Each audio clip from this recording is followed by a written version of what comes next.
怒りに燃える闘志があるなら巨大な敵を撃てよ撃てよ撃てよ正義の怒りをぶつけろガンダム機動戦士ガンダムガンダム The crew of the Albion was flying blind against the Zeon forces as they prepared for the next assault. While they trained, they were able to watch the shifting of two massive colonies towards Side 3. Little did they know these colonies would become instrumental in future battles. South Burning, a man feeling his age in spite of being only 39 at this point, took Ko Araki and Chuck Keith under his wing, hoping to train them into better soldiers. While the Albion's mobile suit teams were rescuing the battleship Birmingham, Lieutenant Burning spied a briefcase floating out in space. He exited his suit and retrieved it, but was intercepted by Shima Garahao. His mobile suit sustained a minor blow, but he drove the Pirate Queen off. While he was making his approach back to the Albion, the hit turned fatal and caused a fire in the cockpit. The briefcase he had found contained the explanation to what the Delaz fleet had planned to do, but he was never able to deliver it, as his mobile suit careened off into space and finally detonated. Through a bit of luck, the Albion was running patrols across the zone where the naval review was taking place at Solomon. It was here that the Zeon struck their first real blow against Federal forces in a very long time.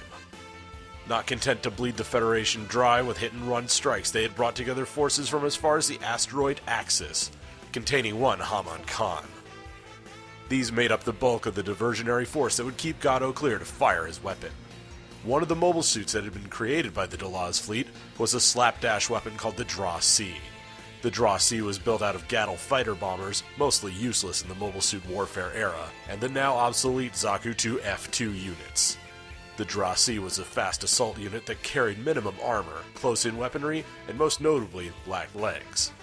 It was a Space-Noid mobile suit in the purest sense, and combined with extra propellant tanks, was perfect for long-range missions.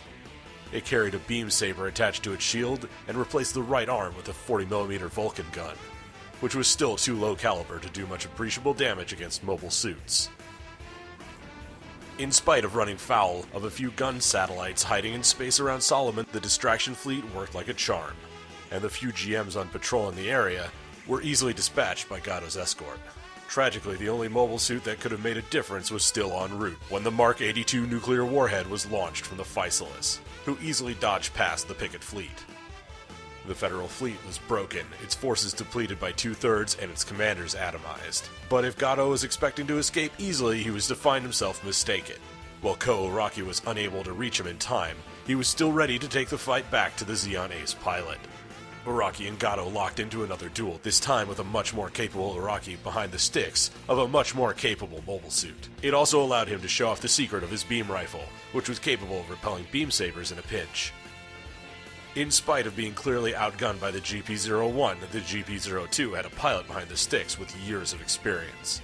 And more than that, he was a Zeon hardliner. Anaval Gato had been there at Solomon at the end of the One-Year War, and now he had just taken a measure of revenge. But those years had hardened his hatred to near religious levels.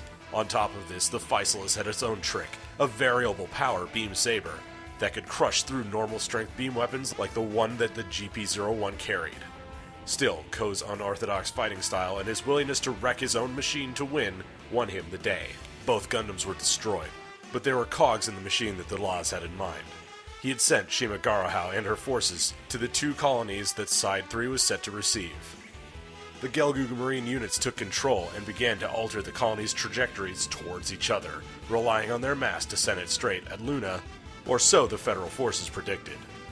With this in mind, the Albion raced towards the La Vienne Rose to pick up a new Gundam for Araki, in spite of Unit Purpleton's protests.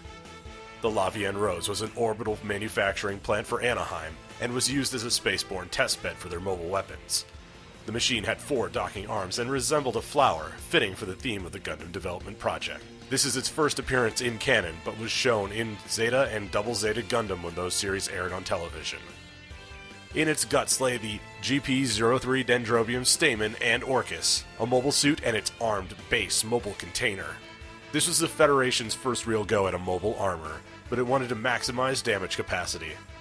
The Orcus had bazookas, rockets, missiles, beam cannons, and an eye field generator, and could equip the Stamen with its own weapon systems. The Stamen was the closest the Federation had to a standard model of Gundam, as they had slowly started to realize what that name meant to Space Noids. It carried a beam rifle and a shield, though it also removed the head Vulcans for more sensitive avionics. The Zeon would receive something to oppose this mobile armor as the Federal forces raced towards the two colonies. The AMX-002 Noisiel was a mobile armor that far outstripped anything produced during the One-Year War. It was covered with beam cannons, missile launchers, and had computer-controlled claws that allowed a non-new-type pilot like Gato to perform an all-range attack. The machine was given to him by Haman Khan of the Axis Zeon, the first time she would exert influence in the Gundam universe. Uraki, Nina, and Gato were all in a collision course, and next time we'll see how it all shakes out.